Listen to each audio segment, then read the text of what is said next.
What is happening now? We've taken a week off, and I feel like we're back in the groove now. I feel like we've been away longer. I know, it does feel like we've been away a little bit longer. In today's episode of the Train Station, we're talking about the reasons that your puppy potty training isn't working, and this is a super common question that we get on our channel. It's probably the biggest request we've got of all of the comments that I answer week to week. Hang on, guys. This happened last week too. We're listening to ourselves. I like that opening though. Yeah, you sound awesome. Yeah, it sounded very good.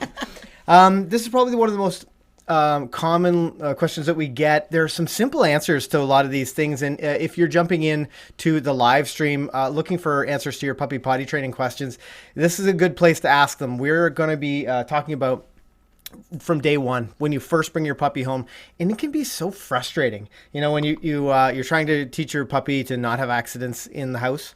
It can be so frustrating when you think you've got things sorted out and they continue to have accidents, and that's definitely what I hear from you in the comments of our videos. So that's why I wanted to circle back around. We've done a couple of even train stations talking specifically about this kind of thing, but it's so important. It's a problem that it happens whenever you get a new puppy, so you kind of have to relive it again. For sure. And we have so many viewers that come to the channel and they find helpful puppy training advice. And we want to be able to help you guys that maybe haven't had this conversation before. Now, for you train station regulars that have just been waiting for a big toot. There you go. I was saving them up last week. I didn't use a lot of them in the show, or 2 weeks ago, because we had a week off. But for those of you who are train station regulars, feel free to help everybody out in the chat. And certainly we have Dan, the moderator man. Hi, Dan. He's manning the command post tonight again. And we'll go to him live in just a couple of seconds. But the last puppy we had, when we brought Beeline into our household, she really didn't present a lot of challenges in terms of potty training, in terms of house training. No. Yeah, we were really lucky. She figured out the whole house training thing really quickly. But I also think that she figured it out quickly because we kind of set her up that way. Right. Very early on, we had her crate trained very quickly. Yeah. We showed her how to ask us to go outside very quickly. We monitored her. I can't say it. We'll just slow things down. We monitored her. Thank you. You're welcome. Very, very closely to make sure that we could fix her. And I think that she had information that was clear, and she went, okay. And I think I figured out also she wasn't a winter puppy. It makes things helpful. Yeah. But if you guys are just getting a puppy now, you're going to have a winter puppy. Now it's time to get your house training done before the cold weather comes. For sure, or if you're about to get a puppy. But in today's episode, we're talking about the reasons that your puppy house training isn't working. I'm Ken Steepe. I'm Kayl McCann. Welcome back to McCann Dogs. Now, if this is your first time here joining us at the train station, maybe it's the first time that you found McCann Dog Training on YouTube. My name's Ken Steepe. This is Kayl McCann. We're professional dog trainers at McCann Dogs. And at McCann Dogs, every single week, we get to help more than 500 dog owners to overcome the same dog training challenges that you have. And Kayl actually grew up a dog trainer. Her mom and dad founded McCann Professional Dog Trainers. And you've grown up around dog training. Lots and lots of experience with puppies specifically. Yes. Talk about that a little bit. Yes, we have had many dogs through the household as I was a child. And now Ken and I have quite a few dogs between the two of us as well. So the house training thing is something that's had to come up over and over and over and over again as we continue to get new dogs. But yeah, I've been lucky enough to be part of our family business since I was a kid. I grew up with it. So not only have I had a lot of experience with my own family's dogs, I've also had the opportunity to learn and grow and help our students' dogs for over the last 20 years or so. So yeah, hopefully we'll give you some tips today that'll help you with your puppy. Now, if you are a train station regular, you know we love going to our live camera. And you might notice actually today normally we're wearing our uniform blue shirts, but today we have our team tees on. And I love them. Yeah, they look great, don't they? They look super sharp. And they're super soft. They're like, very soft. Like really soft. As soon as I put it on, I was like, oh, this is actually, and check this out. Oh, wrong arm. I forget the matching. Yeah, it's cute. But let's go live. We love to go live to Dan, the moderator man. Let's see what Dan is up to on our live cam. Let's see if we can get him. Let's go to our remote satellite feed. Oh, there he is. Hey, buddy. Nice shirt, buddy. He's also wearing the shirt. His is personalized. Dan, the moderator, man Luton. So Oh, that's awesome. if you guys are in the chat, you're asking questions, and you see that handsome fella right there in the chat, he'll be answering some of your questions or giving you links. He helps us out and moderates moderates the chat. It looks good.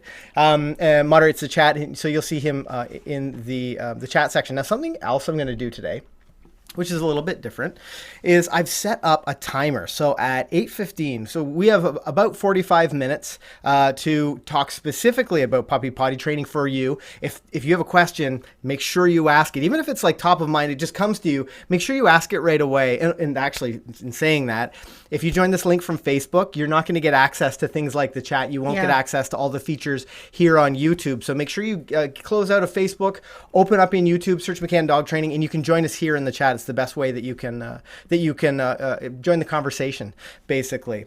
But something that I've added is a countdown timer. Oh, cool. Yeah, Dan and I were talking about this after our last stream. We had so much fun with you guys in our 100K live stream. And we thought that maybe there should be a specific section for like general questions, like general puppy training questions, so that we can really drill down on the puppy potty training for the first, until 8:15. And then if you have a general question and we've had a chance to grab it from the chat, then we can maybe check that out in the last 15 minutes. Also, we've been getting lots of questions on Anchor. So you'll see a link in the description below. You can send us a voice question. And at the end of every live stream, we try to grab one of our Anchor questions from some of our audience members. I'm not sure. I haven't checked who I'm going to grab today, what question we're going to listen to. But I'll take a look at that. And at the end of the show, we will listen to your audio questions. So... Shandy Blake says, happy belated birthday, Kayl. Oh, that was nice. That's nice. Yeah. Thank you. It was Kayl's birthday just a few days ago. I'm using my birthday cup. My best friend, who also is my co-instructor for my agility training, her dog's name is Grin, and my dog's name is Bee. And this mug says "Be Happy" on the inside. How cute is that? Yeah, very cute. Ken's like, I don't care. Well, there's a lot going on. So lots of questions coming in. So keep dropping your questions into the chat as you think of them. If you haven't been to a train station before, welcome. You're going to hear lots of tooting. Welcome.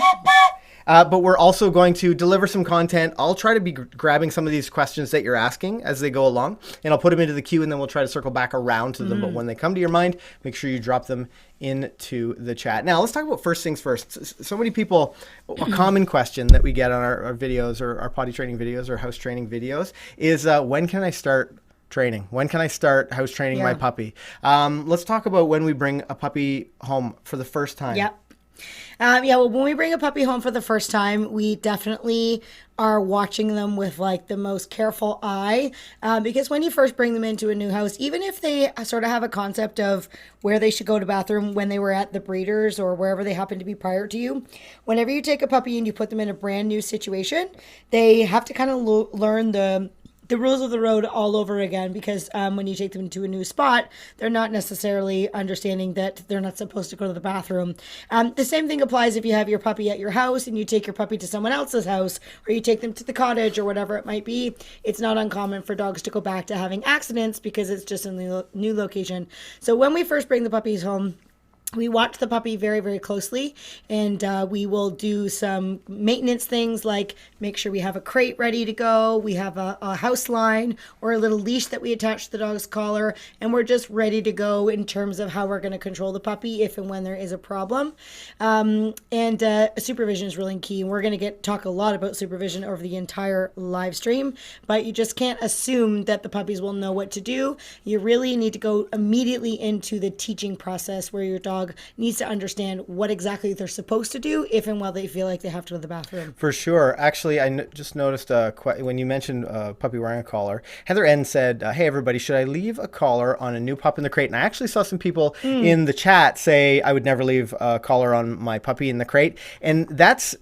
We always have a collar on our puppies. What's so important, and we've heard all of the horror stories. We've heard all of these crazy stories with the amount of dogs that we get to come in contact with and chat with their owners at McCann Dogs. We've heard some crazy stories. What's so important is a properly sized collar. Yeah, people usually have collars that are too loose on their dogs. Right. Actually, I should do a video about that because of the impact it would have on overall training. But we really want you to have that collar on your puppy so that you can very quickly attach that leash or long line and then take them out. But be sure that it's fitted really well. And we can talk a little bit about fitment, but leaving that collar on your puppy all the time is going to make life a lot easier for you when you need to do something in a hurry.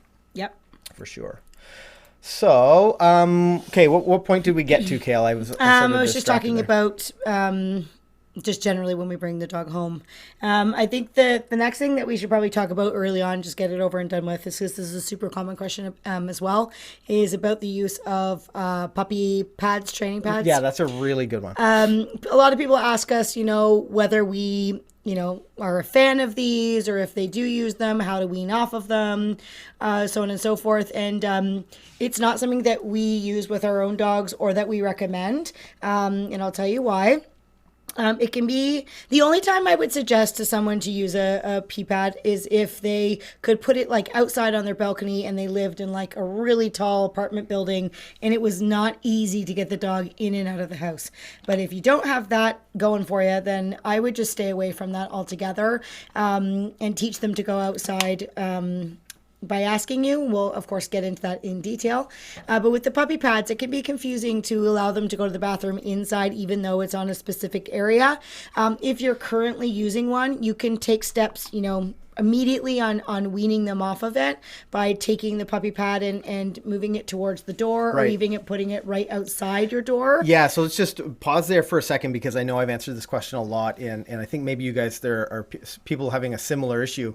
Number one, do not have a puppy pad in your puppy's crate. Yes. In their playpen. Don't do that. It creates some confusion. If you're looking to move away from a pad for whatever reason, maybe you started with a pad, or you got whoever you got your dog from or puppy from said, "Oh, try out the pad." I strongly urge you to not use the pad. But what you can do is every single day it moves a little bit closer to that door, whatever the door is that you're going out. So Monday it starts wherever it's began, then it moves 2 feet, and the same thing. So you just slowly work your way out the door until the final day the puppy pad goes outside the door, and then you can teach your puppy at that point that they go outside for any time that they need to go. But there are so many questions on the channel that come in about puppy pads, and I feel so bad, because certainly the most amount of confusion that I've encountered has been through trying to train puppies with a pad. Absolutely. Yeah, I saw someone actually. So Lena said, "Hi, my puppy was okay with the pee pad before, but lately he likes to tear it apart. What's going on?" Yeah, to be honest, Lena, I can't say. Maybe it's just because it's a great pastime. It feels good. He likes to tear it up and chew it up. Remove the pad from your training if you can, just because of the confusion that it will create. Mr. Luton is reminding us that we forgot to do a roll call. Thank goodness. Dan, what would we do without you? He's not just moderator, everybody. That is one of my favorite parts too, and I was just so excited about talking about this topic. But great call, Dan. It was the new shirts. It distracted us. Also a distraction. I want to know where you guys are joining us from.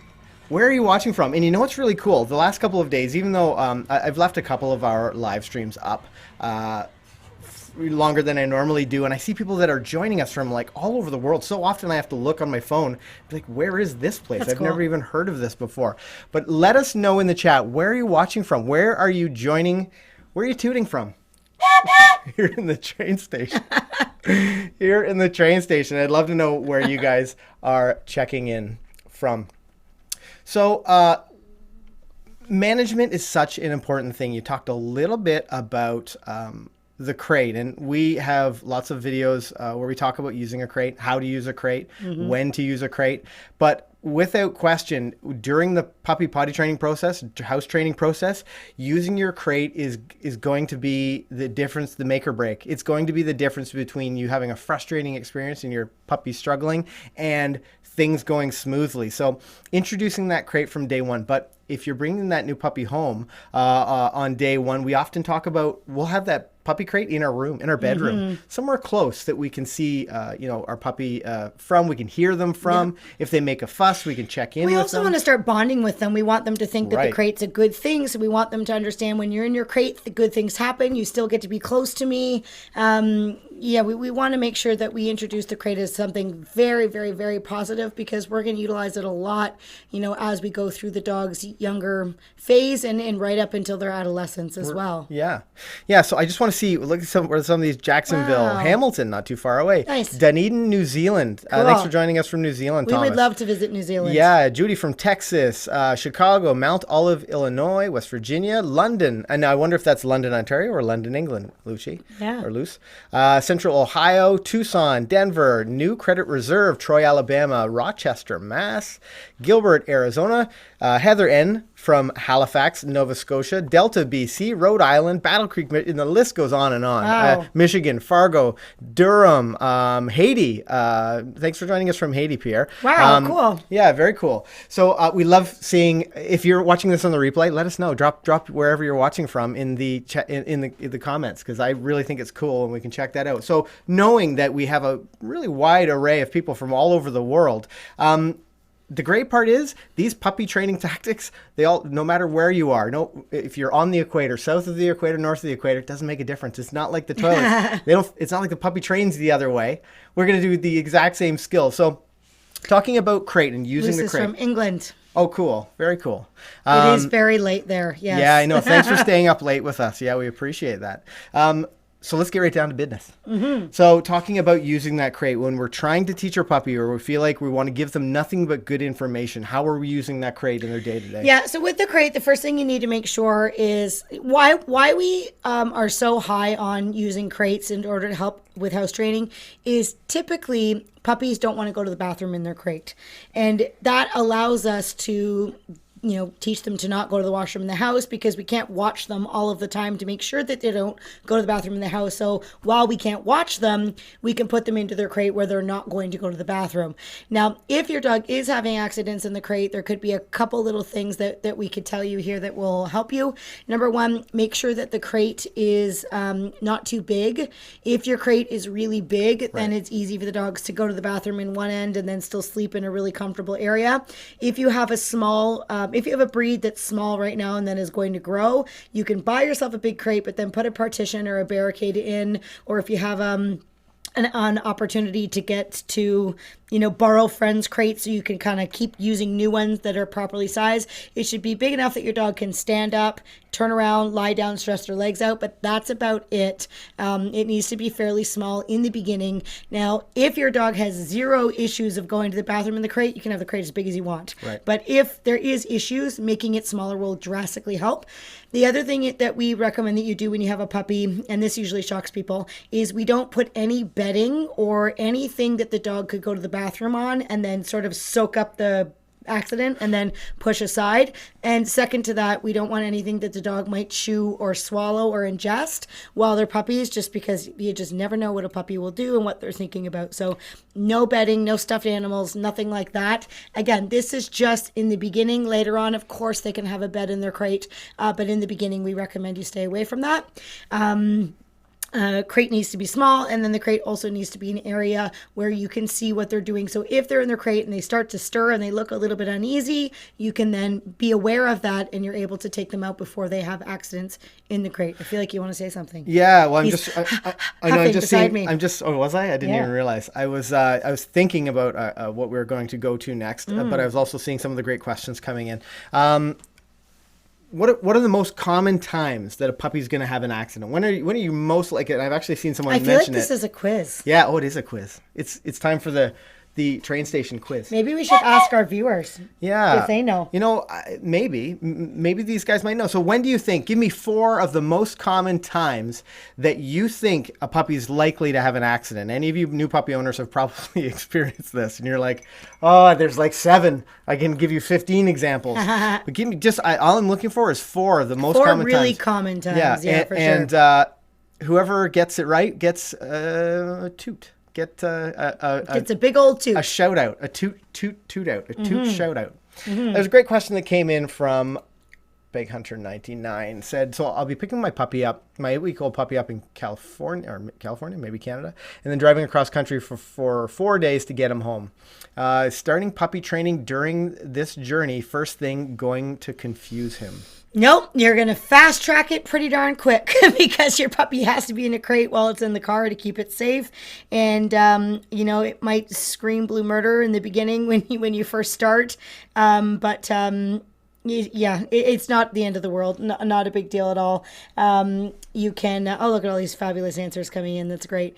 You might just have to make several stops to let the puppy out often because they might not be used to holding their bladder for very long in the beginning. But no, that's certainly not a problem. Just make sure you have a crate that's properly sized, that you can keep it near you, and that you're able to stop and let the puppy out on leash in a safe area, nice and often. But that shouldn't be a problem. So looking at these questions, I just grabbed Sarah. I grabbed yours. I know there were lots of very similar ones, but I saw that Sarah had answered some really good answers. Waking up after food, before bed, and at nighttime. Yep, for sure. One. Yeah, one really sort of ones that people forget about. And JP. Yeah. So I actually talked to JP Good job, guys. and their family. They are in 6:30 maybe, one of the classes. Oh yeah. Last night. Grade 1. Grade 1, nice. Yeah, they're grade 1 students. So they'd mentioned That's that they cool. were watching the train station and they were excited. Nice. I guess other kids were excited when you came in the room. And they're like, "Oh, there's Kayl Oh from my the train gosh. station." Thank you guys for watching. That's funny. They have a most adorable little dog. Cool. Too. So we're talking about as soon as your puppy comes out of the crate, before they go in, so when they wake up, before they go to bed, after any meal, after your puppy eats, they're going to have drink. to, for sure, after they have a big drink, after a playtime. This is one that people often overlook because they're like, oh, he's having so much fun and he just wants to tug and play. We couldn't be thinking about having an accident or going to the washroom. I don't know what the proper verb is. Going pee, I guess, would be what you say. I usually say go to the bathroom. I know, and that's not what they're doing. But anyway, that's the most common times weird that you're going to see your puppy have an accident. So be proactive about that. Actually, JP also mentioned, I notice when greeting someone, when someone new comes in, and that can happen. I actually wrote that down as a note to talk about that. So this is peeing. It's not really the same as house training or potty training. It's a little bit different, handled just a little bit differently, but we'll definitely talk about that here tonight on the train station. One of the things that you said reminded me, if you do have a dog that is doing a lot of playing, which is great, you're playing with them, make sure that you do let them out to the washroom before you put them away in their crate to have a little nap. But that also can work to your advantage. So if you're having trouble getting your dog to go to the bathroom, often walking them around or playing with them will actually encourage them to go to the bathroom so that you can take them outside. Another thing you need to be careful though is that say you do take them outside, and when you do take them outside, they just think it's party time and they're running around and they're chasing leaves and they're having a grand old time. They don't go to the bathroom and you say, well, they're not going, and then you take them inside and 2 seconds later they go to the bathroom and they have an accident. People tell us this happens all of the time. Yep. So you want to think about taking your dog outside, and it's like either all business or all pleasure, or it's business first, then pleasure. So when you take your puppy outside, what is a really effective technique is to go outside with them on leash, with the leash in your hand, and just stand still. Just stand still for a moment. Allow your dog, if they start to play, just disengage them from that. Tell them to settle, and you can maybe even use a command like hurry up or go potty, whatever is comfortable for you. We say hurry up with our dogs.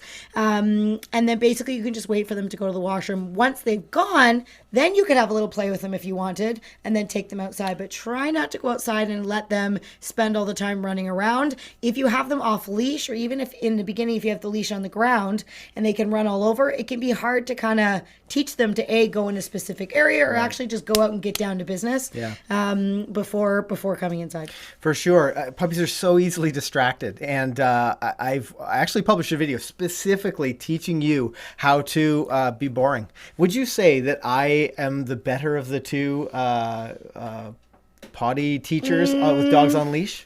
Okay, you definitely get the dogs to go better to the bathroom on leash than I do, because you're like a little bit more like sticky about it. Yeah. However, insistent. When you and I got together and your dog would go to the bathroom, she would not go to the bathroom in one spot. No, she still doesn't. And I know. it drives me Yeah. bananas. Yeah, I don't know if you're a So lab owner. I don't know how you accomplish teaching maybe, her that. But maybe you're a lab owner, and she's just all my labs have always just sort of walked and went. I don't know what the deal is there, but It's disgusting. yeah, that's always the case. Let's jump into some of these questions. So I have a video on the channel that shows you how to keep your puppy from getting distracted. You know what the other really great thing is about What? that, and is that you can know what's going on. You can know that your a puppy has both peed and pooped, or that they have peed, or that maybe there's something wrong, like they're not feeling well, or and you what can their see poop that. looks like. Right? Yeah, which is actually quite important. That is actually something that Ken and I text message about mostly in a day. Right. Is what the well, dog's not poop mostly, looks like. Not mostly. We don't often. It's not that frequent that we would do that. Yes, it is. I text you every single morning when I leave the house to tell you who's pooped and who hasn't pooped. That's true. That's a good It point. is a main. Yeah. You know what? Now that I've said that, you're going to realize that's what Yeah, we text about I'm a gonna lot. realize that. That's really This strange. is what a doggy relationship looks like, I guys. guess. You text about poo. But it's important because it very is important romantic. to really know what's going on with your dogs. As strange as that may sound, but I want to jump into the questions. You guys are asking lots of great questions, and I'd like to get on top of some of these. So Pat's asking about potty regression, and this can happen if your dog starts to have some accidents in the house. You really need to crank up your supervision. Yep. Not allow your dog those opportunities to to make that decision. We're going to talk in a minute about what to do when you catch your dog, your puppy, in the act of making that mistake. That will be important. Marking that moment. It's a part of the learning. Really helping them to know that that's not right. Luce, how do I encourage my puppy to go outside when it's raining, which she doesn't really like? And this is something we had to deal with Hippie Shake. Yeah, we have a little toy poodle, and she, heaven forbid, she'll go out and get her hair wet. Yeah. It's just sort of something you have to enforce with them. Take them out on leash, encourage them to go outside, and if they sort of stand there looking mortified, then give them a few minutes and then take them inside. But when you bring them inside, don't just let them be free around the house and give them an opportunity to have an accident. We would bring her inside, we would watch her closely, or we would bring her inside and put her directly into her crate for even 2 or 3 minutes, and then we would take her back outside again, and we would just keep repeating that process, knowing she has to go eventually, and then we would praise her when she did decide to go outside. I would give her a break too and go out and stand under a tree or bring an umbrella out or things like that, just to make the process a little bit easier. Yep. But the most important thing is that if they're not going outside for whatever reason, distraction, they're cold, it's raining, whatever it might be, when you bring them in, try not just to let them be free, because, if I was to choose between going to the washroom inside where it's warm Right. or outside where it's cold or rainy, it's not really a difficult choice. So you need to make inside impossible for them to go to the bathroom in, and outside the only option.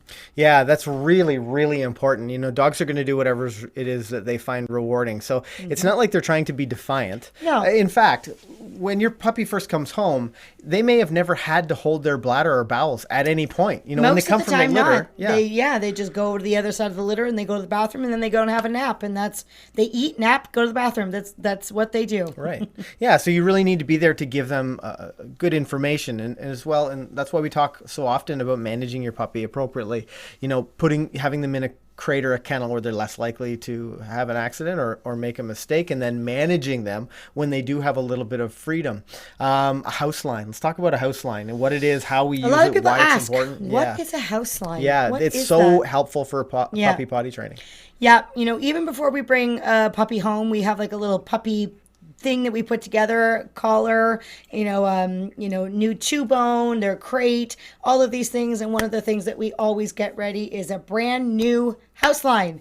And a house line can be a couple of the following. If we have a really small dog, we might have like even just a light piece of rope that we can attach a clip, a clip, I don't know how else to explain it. Yeah. A clip that you would attach to their collar to the other end, or you could even just get an old leash that you're not using anymore, or a new leash if you want, and cut the handle off. You don't want to have any loops at the end of it, because that's more likely to get caught on the furniture inside the house. And we use twos. We use a house line, and then we use an outdoor line as well. And the house line never leaves the house, so it's always nice and clean, and it can slip and slide easily around your house. Typically, we would have it anywhere from 6 to 8 feet long.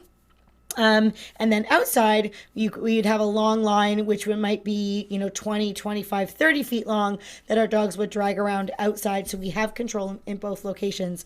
When our puppies are in the house and they are in their crate, they have their collar on, but they do not have any line or leash on for safety.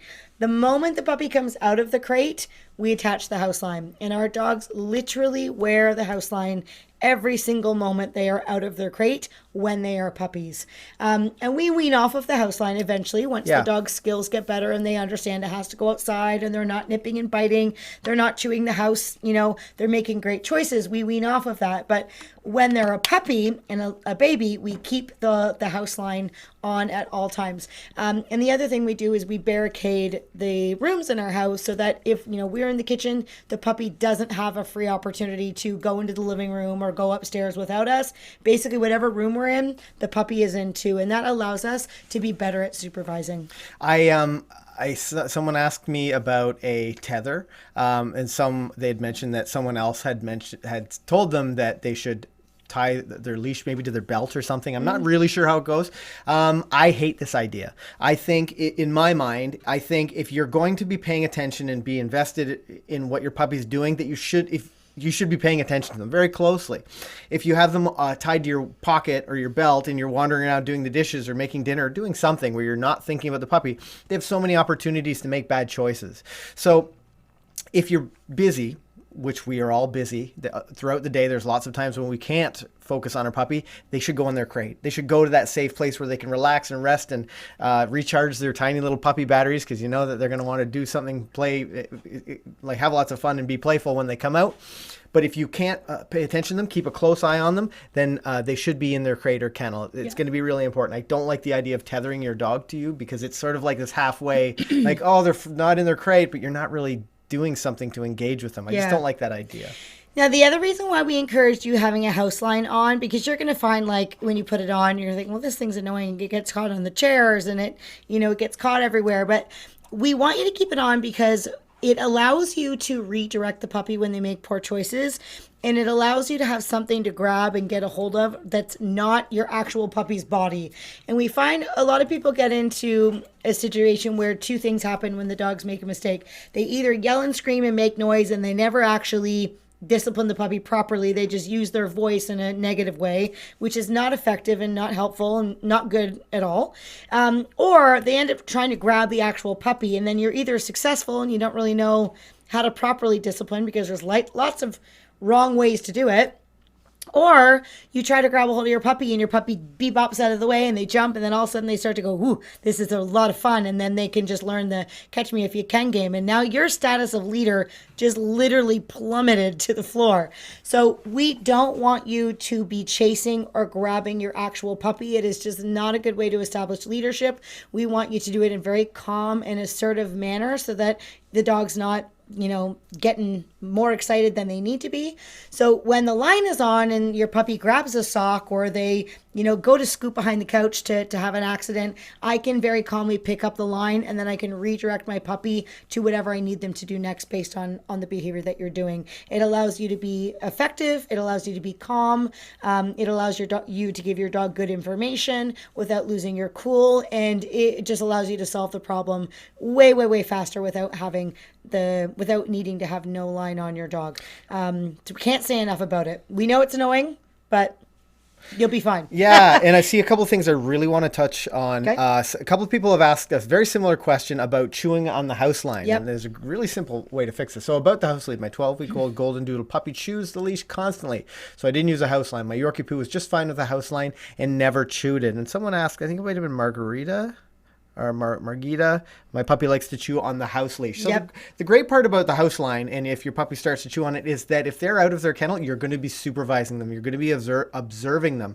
So marking that moment, hey, and then getting in there, taking that leash or line away, redirecting them a little bit. You would treat it the same way if they grabbed your shoes to chew, or they grabbed anything that you didn't want them to chew. You would address it the exact same way. Yeah. And when a puppy is thinking that the line is really exciting, that tells me that puppy's not wearing the line nearly enough. Because what happens is when they wear it all of the time, they play with it a little bit in the beginning, you address that, then the novelty wears off because it's just like this extra appendage that they pull around, and very quickly it becomes not very exciting. Well, and so at that point in their training, what it also would signal to me is that I'm not doing enough right now with that puppy. Like I need to be doing something with them. I need to be giving them something. Maybe they have a chew bone or something. Like maybe they're going to play tug. They're at a point. And that's an excellent point. If they need that house line at that point in their training, then you need to be really a little bit more engaged with them. So a house line isn't gonna. It's just like any piece of equipment. It's not gonna fix all of these problems. It's just a tool. It's a tool. So really, take advantage of it. And I love that you saw that this was becoming an issue, but that should signal, rather than that the puppy doesn't like it, that the puppy needs to be wearing it more, and that you need to be engaging with them at that point, because they're bored and they're just looking for puppy stuff to do. And that's what we talk about here. Give them some puppy stuff to do. Yeah, do puppy stuff. Do some puppy stuff. Engaging puppy stuff. I like puppy stuff. HR puppin stuff. Getting back to... So I see a few great general Q&A questions that I've saved from Kinder Teacher, Christina Ramsey, Ninja Bunny Crochet. Is this a good one? No, we can get this one. So she mentions, my 3-month-old Pitbull wakes up from a nap, stands up and pees. She doesn't seem to realize she is peeing until she is done. Is she in a crate or is she out of a crate? That's the first thing that we need to know about this question.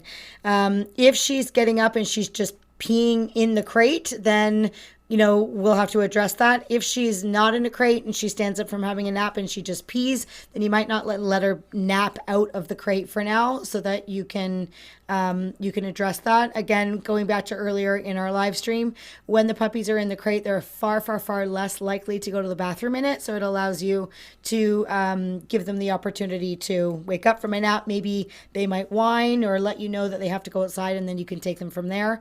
If they're napping out of their crate, say they're on a dog bed or whatever, then you just need to keep an eye on them. So the moment they wake up, you can say, hey, you have to go outside, and then you can go through the process of teaching them how to allow you to go outside. But if you're having issues like that, so this puppy that's having this issue, for this dog, I wouldn't let a lot of napping happen outside of the crate until you can teach the puppy how to ask you to go outside. And once that's accomplished, you can go back to letting them nap out of the crate if you're watching them. Just taking a bit of a step back, JP asked a great question. We talked about interrupting and redirecting the puppy if they're chewing on their leash. What do you mean by redirect? We thought we shouldn't give them something else or a treat. Okay. And that's I love where you guys are. This is why we do the train station. You're a smart student. Thinking like a dog trainer. So let's talk about what redirect would mean in that specific case. Yeah. So what I mean by redirect in that case is I would take the leash physically or the line physically with my hand, and I would redirect the puppy by maybe giving a couple pulses or pops on the leash, and I would pull them away from whatever that area was that they were getting into. So if they, had their mouth on the shoe, for example, I would take the shoe out of the puppy's mouth, and I would just sort of pop on the leash a few times away, as if to say, I don't really like that you're doing that. Once I've redirected the puppy and the puppy sort of says, okay, well, what am I supposed to do then? Then at that point, I would say, hey, here, bud, here's a bone, or here's something else you could do. What you don't want to do is take a shoe out of a puppy's mouth and then give them a treat or give them a toy instead. Because then the puppy says, oh, when I pick up a shoe, mom or dad comes by and I get something even better than a shoe. I get a tug toy or I get a treat. So I need to make sure that holding the shoe is not so fun. I can redirect that and correct that, if you will. And then I can say, hey, buddy, now look at this. This is better. Once he lays down and he chews on his bone, or I can redirect it to whatever the situation is, then I can praise and reward that. That's a much better way to clarify the information to my dog, because puppies, especially puppies, all dogs, but puppies, need your information to be really black and white. We want to make sure that we're not inadvertently rewarding something that we don't actually mean to be rewarding. So some great questions coming in here. I wanted to welcome anybody that has joined us halfway through the train station here in just a few minutes. So in about 10 minutes, we're going to do general puppy training Q&A. But right now, we're really going to focus in on puppy potty training, house training issues that you guys are having. I saw a couple great questions. I hope I grabbed them. This one. When can a golden retriever puppy make it through the night? Mine is almost 15 weeks, and she still needs a potty trip after a few hours. Yeah, and that's going to be kind of dog dependent. So there's a couple things that you can do as you're working towards staying asleep for longer, and this is something that we will do. That's the goal. Yeah. The goal is to not have to get up and let the puppy out throughout the night. Let's talk about how we push those times just a little bit each and every night. Yep. Well, when I first get the puppy home, usually they come home around 9 or 10 weeks old. Sometimes 8 weeks. I would get up and let the puppy out quite often the first couple nights that I have them home, just because they're not used to the environment, and it's a little bit more challenging for them. Maybe they've never slept in a crate overnight before, so I would get up with them. After about night 3 or 4, now I'm going to start saying, okay, we're not getting up every hour or whatever. I want you to learn to hold your bladder. So if the puppy makes some noise after a few hours has gone by, then I might shush the puppy. I might say quiet. I might bang the crate a little bit. Usually when we do this, the puppy's crate is up on our bedside table right beside, so we can interact with them really easily. I might bang the crate and say, hey, quiet, and allow the puppy to be quiet for 2 minutes, 3 minutes, 4 minutes, 5 minutes. And then I'll get up and let the puppy out at that point, just to teach the puppy to be quiet. And then what I would do is start pushing the time further and further. I might wait a half hour before I get the puppy up, or I might wait an hour. And then usually by like the second or third night of doing this, you're going to start to see that the puppy actually sleeps all the way through the night, or at least gives you a good chunk of several hours before you get up. It's not been, I think our youngest dog, Beeline, she's 3 now, but when she was a puppy, I think by the time she was 15 or 16 weeks old, that's like 4 months old, she was sleeping probably from 11 till 7 or 8 in the morning, no problem. Yeah. But it didn't start out that way. We progressively pushed her further and further, allowing her to learn to hold her bladder until the morning. And in the morning, we would let her out of her crate and we would pick her up and we'd carry her outside immediately, because she'd be busting at the seams at that point and I didn't want her to have an accident. So I would take her right outside and tell her, hurry up, when I knew she had to go to the bathroom, so we could start teaching her to go on a command. We also need to talk about how to teach them to ask to go outside before they're done. So there are so many people that are asking this specific question. Okay. And actually, Dan, the moderator man, thinking like a dog trainer, said, what signals is your dog giving you that they need to go out? And that's pretty important part of that. Yeah. I noticed the Big Hunter 99, do you cut off water before bed? If your puppy is having accidents overnight, then we would cut it off at bedtime, or maybe even short amount of time leading up to overnight. But that's how I just wouldn't allow them to have water overnight. No. You sort of manage it depending on your dog. Yeah, puppy problems are every border collie I've ever owned wants to like go swimming in their water bowl like halfway through the night, and then they're wet and the crate's wet and everything's wet. So we just take the water out of the crate overnight and then give them water again in the morning. Pat Kerr says we have a bell on the door to signal when she wants to go, when she wants out. However, she's decided this is fun to ring, and this is so common, Pat, that we have a system for you. This is so fun to ring, and I don't want to risk at the point that she's playing doesn't have to go. And Christina Ramsey also asks, how do you teach a puppy to let you know when she needs to go to the bathroom after they are potty trained? Let's talk about that. We have a video on the channel. I think Dan, the moderator man, I don't know whether he's posted it yet, but we do have one, and it's something like teach your puppy to let you know they need to go out without a bell. But the reason we don't like necessarily indicating on a door, I mean that's kind of included, but like things like ringing a bell. If I were wearing my headphones and the dog were ringing the bell, I would never know. I would never know that they needed to go out. If I were distracted in the middle of something and the poor dog's sitting there ringing the bell. If we go to a different place, we travel a fair amount with our dogs. Hotel rooms. Yeah, if they need to indicate that they need to go outside, and there's no bell, they don't know what to do. So we have a system where we teach our dogs to come find us, seek us out, and do something. We can talk about that. Do something, let us know, indicate that they need to go outside. And let's just talk briefly. We'll give an overview of how we teach it, because I'm sure Dan's dropped a link in the chat already. Yeah. Moderator man. Well, you, Dan. What we like to do when we're teaching the puppies to ask outside is, first off, we'll try to do it during a time when we know our puppy has to go outside. And we established that earlier in our live stream, in the morning, after they've eaten, after they've had a play. In the morning is the absolute best time, because they've just been in their crate all night and they have to go outside. So once we don't do this like the first day, but after a week into it, maybe when I let my puppy out of their crate in the morning, I might take them down and put them down on the floor near the door and not let them out on purpose, but watch them very closely and see if I can see if there are certain signs that my puppy might give off that they have to go to the bathroom. And some really common ones would be sniffing very intently. Some dogs will even go in a circle. Being disconnected from you and searching very quickly, and some smart dogs will actually just run right to the door if they've already figured it out. And when that happens, I would say to the puppy, do you have to go outside?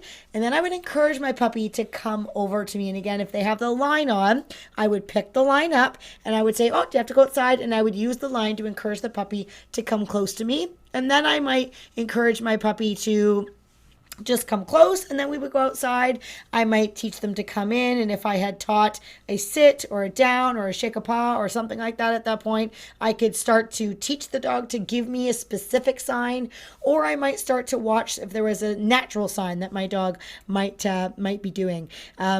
One of the dogs that we have, one of our border collies, he sort of looks at us with like this intense wide eye and like these bubble lips. Yeah. Grand Slam, our border collie, and he sort of like just looks strange at you, and you have to say, then you say, do you have to go outside? And then he just beelines to the door, and then we can follow behind it and let him out from there. So once you've done the sign, then you can go outside on leash and allow them to go to the bathroom, and then of course you can praise and repeat that process a few mornings in a row, and you will see that your dog starts to understand what you're looking for. Yeah. An interesting piece of advice from Gordon's honest opinion, talking about puppies that to reduce the amount of water overnight, give them an ice cube. And Deegan would love that. Yeah, our dogs love ice cubes. Yeah. Oh, yeah. They definitely like that. Ice cubes and baby carrots are their favorite thing to toss around our kitchen floor. That's true. We need to talk about what you guys at home need to do when you catch your puppy in the act of having an accident. It is a crucial part of the learning process. We're going to set them up as best we can to help them to be right, but it's going to happen. They're going to make mistakes. And this is actually a pretty crucial part of their learning. And how you deal with it is so important. We always talk about timing. Timing is key, and this is why supervision is such a crucial element of your puppy potty training, so that you can have an eye on them as they make their way around your house and your home or apartment or wherever. As well, you can catch them in the act, and there are going to be a couple signs that your puppy might give you that they're about to go. And what do we do when we catch that puppy just as they squat or lift their leg? Well, usually we will use our voice to pinpoint the error, which almost startles the puppy in a way. It surprises them. Timing is just insanely important when you're trying to train a dog, because if you're giving them information too far after the fact, the puppies won't register. Dogs actually learn within 1 second. So when your dog goes to the bathroom, it's imperative that you mark that within the moment that they're going. So I might say, hey, what are you doing? And I might clap my hands and sort of startle them, and they might go, oh my gosh, what's happening? And as soon as I've done that, I'm going to very quickly run over, pick my puppy up, and then take them outside, or pick up my line before they can run away and then take them outside. And then when they go outside, my demeanor and my voice tone, everything needs to completely shift to being positive. So good outside, praise my puppy, so that the puppy says, oh gosh, in there, that wasn't so, that was craziest. And then I can send them outside, and then I can praise from there. But catching them in the act is really important. We have a lot of people that say, my puppy's still having accidents in the house and I'm not seeing it happen, and what do I do? Well, if you're missing times when your dog is having accidents in the house, that is on you. That is not on the puppy. You need to have better supervision. Oh my God, I cannot speak today. Words are challenging. Supervision techniques, so that that's not happening to you. Get that line on, use the leash a bit more, use the crate more, use the barricades in the house, whatever it might be, but you got to be a better supervisor, because honestly, house training is so easy to fix in just a couple of weeks if you can get on top of things. But if you've done great house training 1 week and then the next week they have a bunch of accidents, you've basically erased everything that you did the previous week. So you need to stay on top of things for sure to set your dog up to be successful. It's so easy to fix these problems, and it's going to take a little bit of effort. effort, but believe me, investing that little bit more time and effort up front right now is going to give you a lifetime of freedom with that dog. So really focus on that. A lifetime of happiness. Absolutely. And you're not going to replace your carpets constantly. So that's important to remember. I just noticed we do have our team tees available in the description below if you want to grab one of these fine looking team tees. We have arrived at our part where we're taking some general Q&A. We'll also be answering puppy potty training questions as well. But at this point in our show, we're going to just have a look and see what sort of other puppy training questions in and around potty training or even outside of it. I don't know. We'll see what we can get into. First up, Christina Ramsey. My 4-month-old puppy is into everything when she is out of her crate. I need advice, please. And I think we sort of covered a little bit of this when we talked about house lines. So, anytime you're getting a nuisance behavior of any kind, you need to do a couple things. Increase management, for sure increase supervision, and the other is going to be giving the dog good information. So if your puppy is causing problems, creating trouble, chewing on stuff, then you need to redirect them from that behavior and give them something else to do. Do something with you.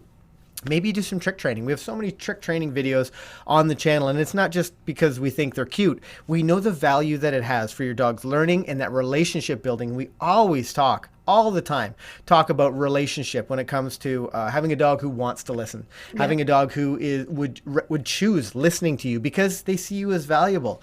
So doing things and not giving your dog that opportunity to make those bad choices over and over and over again is really important. And remember that when we talk about crate training, we are suggesting that your puppy in the beginning, when they're young, do spend a lot of time in their crate. But we are really, really big on quality over quantity. So if your puppy needs to spend a lot of time in their crate, it is really important that when they are not in their crate, you are making valiant effort to interact with your puppy, to play with them, to train them, to play retrieve, to do things together that are going to build your bond, that's going to give them some basic skills, and that's going to tire them out.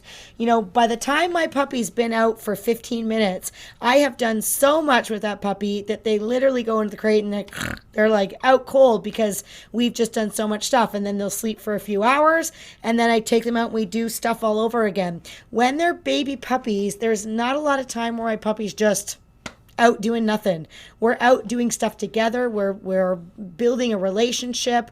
I'm starting all of my training, all kinds of things, and then away they go. So they are spending a lot of time in their crate, but the time that they're out of their crate is like high value, action-packed interaction. Right. Which really allows me to gain more control. And then as my dog starts to build more skill, maybe after a couple weeks, now they kind of know what their name is. They maybe know how to sit. They have a start of a little puppy recall. They might start to know leave it a little bit. Now I can increase the amount of time out of their crate because I actually have some basic things that I can use to start controlling my dog. And as my dog gets more and more trained, they spend less and less time in their crate because when they're out, we're having a more successful time together. And the more time you spend with your dog training, the faster you're going to wean off of the crate. Our puppies are not crated, very old, many months into their life because we do so much training when they're young that very quickly they catch on to what they're supposed to do. And, what we believe for dog training, the McCann method is all about setting the dog up to be successful. We do not want your day-to-day interaction with your dog being spent telling them that they're wrong. If you're constantly leave that, no, this, that, no, all of these times, how you're setting your day up with your dog is not effective. You need to reroute, think about how you can restructure your day today with your dog so that when you're spending most of the time with your dog, you're saying, yes, good choice. Here, this is what I'd like you to do here. This is what I'd like you to do there. You're teaching and you're showing and you're molding the puppy into what you want them to do. And I am not going to lie, it is exhausting to do that. So when you're out of energy, puppy goes in the crate, you do your own thing, you regroup, you get your energy back, and then you get puppy out and you go through it all again. And before you know it, you've got a well-trained dog. Yeah, and I like this question from Bearded 80s Man. So in terms of being a dog being generally naughty, how do you deal with that in regards to punishment? How do you show them the behavior is bad? Is it just a firm no and a calm voice and then redirect? In fact, we don't use the word no. Yeah. It's in general language. We use yes to capture a positive behavior, but we don't use like a common word like no to mark a negative verbal reprimand. But it's the consequence will need to fit the What we do behavior. use is like something that sounds like that, like a guttural growl type sound, or sometimes like a hey, or Something sharp. something that's sharp and low tone. And then from there, yes, we would follow that with some type of physical redirection. Yeah, Because with a leash or a line. yeah, Yeah. not actually grabbing the puppy No. itself, but redirecting with a line or a leash so that you can be a little bit more effective and without scaring or overwhelming the puppy, but is still affecting change.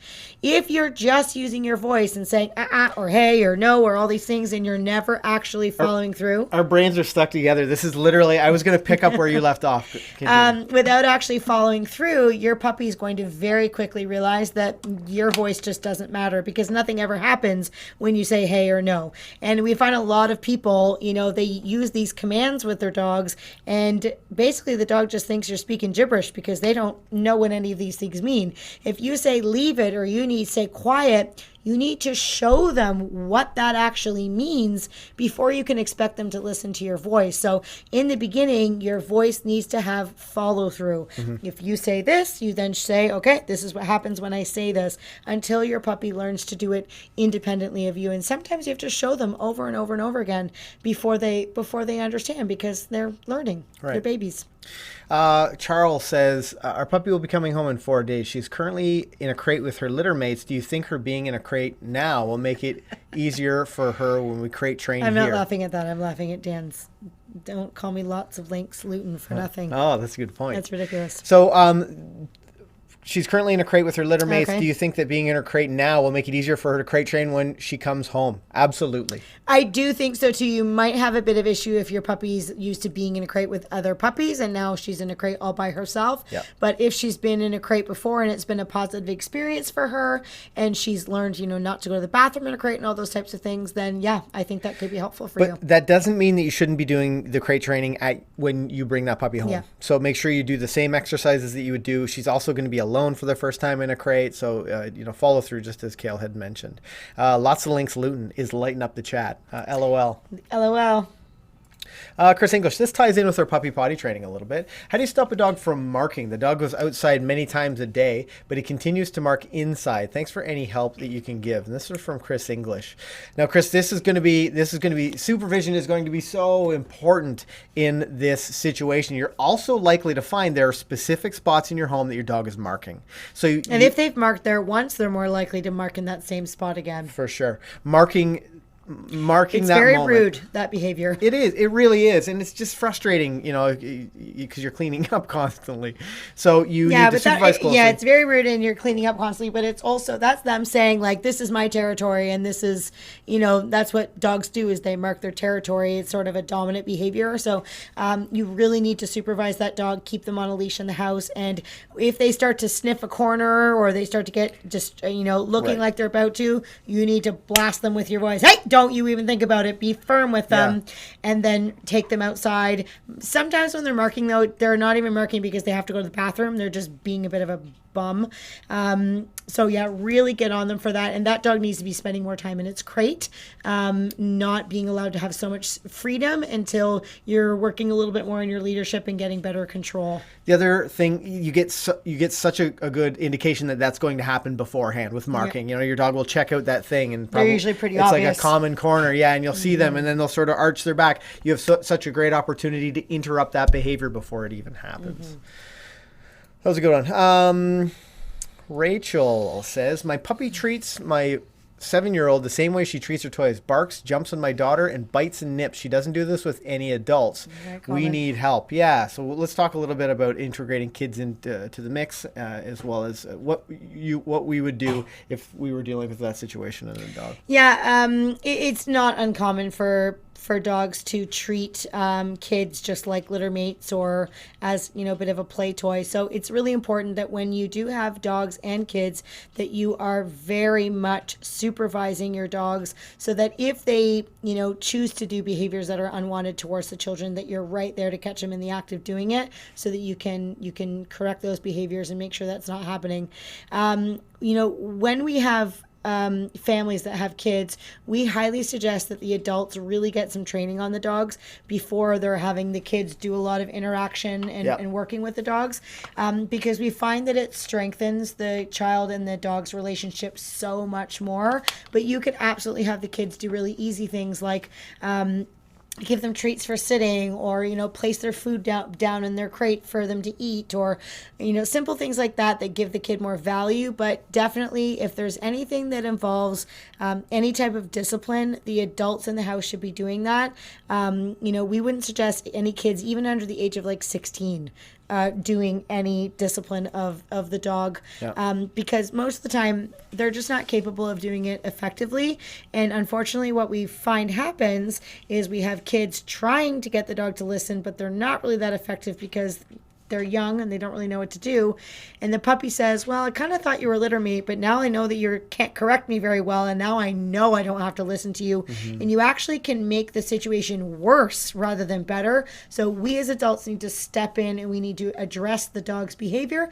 We also need to control our children around the dogs, because sometimes if we're not watching, the kids can provoke problems from happening, and then of course it's always the dog's fault. But meanwhile, the kid's been jumping on the dog's back or pulling the dog's ears or doing things that are just completely inappropriate. So when you have kids and dogs, it is a house full for sure, but you want to control both sides, so that both the kids and the dogs are being safe and their relationship is flourishing and not going in the other direction. Fake 199. Is it true that my Briard needs to meet 200 people and 200 dogs in 4 months? How? I'm not that popular. Oh my gosh, I've never heard that before. No, neither have I. And it is absolutely not true. And I think there's a little bit of discussion on this in the chat, which I liked to see. And actually, Mama Lioness may have mentioned that every dog that your dog walks by is an opportunity for socialization. And that's sort of true. We discourage introducing your dog to other dogs until you have a solid, reliable verbal control, or at least, you have control of that dog. We highly discourage, to be honest, any dog-to-dog interaction. For the most part, we choose our dogs out for a walk and things like that. I would never allow my dogs to greet a dog on leash ever. We pick our dogs' playmates very carefully, and we want you to do the same. I hate the idea of dog parks. I think we get so many dogs that come to us having had, they've been a happy, friendly dog. They got into a bad situation, whether they were the aggressor or whatever the situation was. But just so many things happen in those areas. It just worries me a little bit. But socialization should, at this point with your Briard, I want you to focus on people, places, and things. So you can go to, we have a video on the channel where we went down to the lakeshore down in Lake Ontario, and we took Beeline because she'd never been in such a busy environment like that. Yeah. And there was an opportunity to be down there. Lots of new sounds, smells, noises. There was kids going by on skateboards. Yeah. There was all kinds of birds flying around in the air. And there was just so much going on. And we went down and we had our treats and we had our leash, and we were, having her greet new people and learning not to jump up and rewarding her when cars would whiz by, and just, lots of things going on to get her more just acquainted with the world. And that's really, really important. And if there was other dogs and people, I would, stop and have her sit and just have her work on attention as the dogs would walk past, so that she could see the other dogs. She knew they were there, but we were working on focusing on us, so that she understood that. And then to complement that, I would let her play and interact with other dogs, but I would do it with my friend's dog. Luckily enough, my friend has her brother, so they could play and interact. We could work on our recalls and things like that. So she got to play with other dogs, but it was completely controlled, and it was a dog that I knew 100%. Yeah. I knew he was vaccinated. I knew that he was going to be kind to her, and she was going to be kind to him, and they could learn to have good social skills with other dogs. I wouldn't ever chance letting her play with a dog I didn't know, just in case that dog would beat her up or overwhelm her, or I don't want her to learn to be a bully either. Pick and choose your dog's friends wisely. And then socialization is not just about interaction. It's just about getting them out and around and seeing other things and giving them good experiences. Vicky says, I rescued my 4.5-month-old puppy 3 weeks ago, and he goes berserk if he can't see me, especially in the crate. I've tried everything that the trainers have suggested. Any ideas? I need help. Now, one of the things that we talk a little bit about when we talk about separation anxiety, specifically with a dog in a crate or a dog in an area, is if you can do something so maybe you give him his dinner in his crate, and then you leave the room. Like at a point when he's most focused on something that he really wants, you can leave the room, and then you can come back in. You can give him something to do, and then you leave that area for over time. You're starting to get longer and longer periods of time of you not being there. But it's hard if you set him up so that your routines are so strong. Your dogs, they're masters of these things. They're masters of routine, masters of body language. So you need to change things up. You're giving him some kind of cue that you're going to leave the room, or you've got this pattern that you're showing him that he knows that it's time to panic, or he wants to panic when you leave. So you need to break that. Get him interested in something, and then start to build the amount of time. Maybe it's the distance you're away from him, or the amount of time that you're in and out of that room, just to start to break that cycle. I think it's important too that if you are able to leave the room and you do get even a second of taking a breath for him to stop making noise, that's when you should come back in the room, because sometimes what we'll say to people is when the dogs are barking or making noise, go back in the room and deal with that. But if you have a dog that's got separation anxiety or stress, even though you might be coming back in the room to say, knock it off, I don't like that, the dog's like, well, thank God you're back in the room. And so sometimes we have to suggest people to do the opposite. So to wait till the puppy's quiet, and so that quiet behavior actually brings you back in the room, because you coming in the room is a reward for your dog. They want it so badly that you need to watch that when the dog's whining, that you're not coming back into the room and teaching the puppy that behavior is going to make you appear. So it's a tricky game, separation anxiety, for sure. There's lots of different things that you can do, but hopefully something there that we told you might give you some success. Melinda mentions when we're talking about socialization, at 1.5 years old, we're still socializing. Introduced my dog to Halloween decorations at Home Depot this weekend. Great idea. Like, there are so many interesting decorations out there, and some that even I'm like, wow, what was that thing? You're walking in Home Depot and there's like some wacky waving inflatable arm flailing zombie or something that you walk by. Like, it'd be pretty startling. So that's an excellent example of socialization. You should say though that Halloween is coming, and if you have a dog that's young and inexperienced and could get spooked, like that. Oh, spooked. Very well played. Then we suggest that you leave puppy home when you go trick-or-treating with the kids. Yeah. We wouldn't suggest that you take them. Did we miss out? Is it Halloween before next train station? I think Halloween is on Thursday next week. Isn't it? I sure hope so, because it's going to be a Halloween spectacular, if that's the case. Spectacular? Yeah, it's just a fun way of saying spectacular. I hope that's the case, because you guys have to come back and join us for that episode of the train station. Things are going to get spooked. Oh, am I going to dress up? I dress up for my birthday. Like, I'll dress up for any reason. This is true. And I'm excited to have you guys here. Ken really likes wigs. In the train station. I do. I have so many wigs. Actually, I wore one for the 100K thing. It's amazing. Laura M. asks a great question. How old is too old to introduce a crate? Never. Right. It's never too old to introduce a crate. Yep. It certainly is more challenging when the dog is older and has not had much experience being in a crate, but you can encourage a dog to go in a crate at any age. It's never too old. Yep. Natalie, I want to talk about this one for a second. And let me just add to that. Yep. It is a really good idea that, even though your dog might be well behaved outside of a crate, we really feel it's important to get your dog comfortable with a crate, because, at some point in their life, they may have to go to a vet, or they might have to go to a kennel to be, dog sat while you go away. Yeah. And it is extremely stressful for a dog when they're in a new place like a kennel or a vet.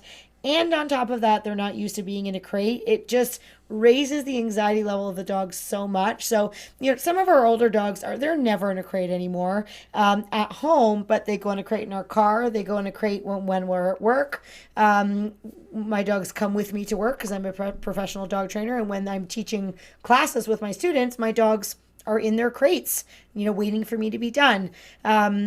but they're comfortable so that if they have to go anywhere and be in a crate and then they're not in my home or in a place they're familiar with, they feel very comfortable with that. Yeah. Dan's going to dress up as me next week. It's an interesting idea. Oh, Natalie asks, I can what's only the best way imagine. for my puppy not to chase my older cat? I'm grateful my cat doesn't get too bothered by her, but should we be correcting this behavior? Yes, Natalie. I'm going to hand you off to our Facebook page. We just today, was today or yesterday, we just one of our trainers published an article there on our Facebook feed that it gives you sort of a step-by-step process and talks about how she works through it and some important things that you need to consider. It's probably better that you read it than for me to try to regurgitate all the information because I'll probably miss an important step. So check out our Facebook page. Go to Facebook. It's McCann Dog Trainers, facebook.com/McCann Dog Trainers. And there's an excellent article just for you. Kinder teacher, welcome back. Missed you guys last week. I'm finding my 6-month-old golden retriever struggling in some areas like focus, being polite to our older dog, and I've had to tighten up my supervision. And I love this perspective. The idea that it's a dynamic process. There will be times that you're like, last week your dog had a brilliant stays or they were walking a leash so nicely.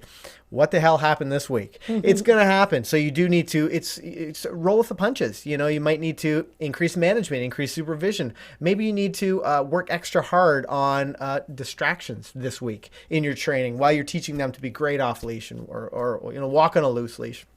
So it is not it's not like a one and done where you get all of your training done. You finish your grade 1 class and it's over. No, it's like putting gas in a car. It's true. How is that the same? It means that once the gas runs out, you got to put gas back in the car again. Absolutely. And then when your dog's training starts to fizzle out, you have to give them reminders again. Yeah, absolutely. I totally Get agree. it? Yeah, I just wanted you to explain it to me. And I wanted to drop a toot for them kind of knowledge bombs. You sound like a hillbilly. What a show today was. You guys asked so many great questions. I love hanging out with you here. I feel like they're getting smarter every week. Yeah, absolutely. Each and every person that drops by the train station drops a little bit of their own knowledge, and we're happy to help you guys out. If you're watching this on the replay, drop any ongoing questions in the chat. I've got to come up with a topic for next live stream. And if you have any tips or if you have something that you want us to talk about in our next live, you know where to put it, in that chat where you guys have been chatting away. I have to thank Dan, LOL, lots of links looting, the moderator man, for all that he's done for us here today. He's dropping links like crazy, giving great answers, actually prompting me when a great question goes by so that I don't miss it. But if this is your first time on our channel, make sure you hit that subscribe button. We publish new videos every single week to help you to have a well-behaved four-legged family member. And I got to thank Kayl. We haven't had a synchronous moment at the end of our last live stream. I'm going to capture that clip, but it was something like, I'll be away. And then you said, I'll be away. and then we said, we'll both be away. And it was very synchronous. I don't know if we can I don't know if we can create that situation again, but I'm hoping to capture it at some point. On that note, I want to thank you guys for joining. When I shut the stream down, there'll be some links up here that I've set aside for you guys to check out if there's something else that you would like to watch. And on that note, I want to wish you guys happy training. I'm Ken. I'm Kayl. Bye for now. There you go.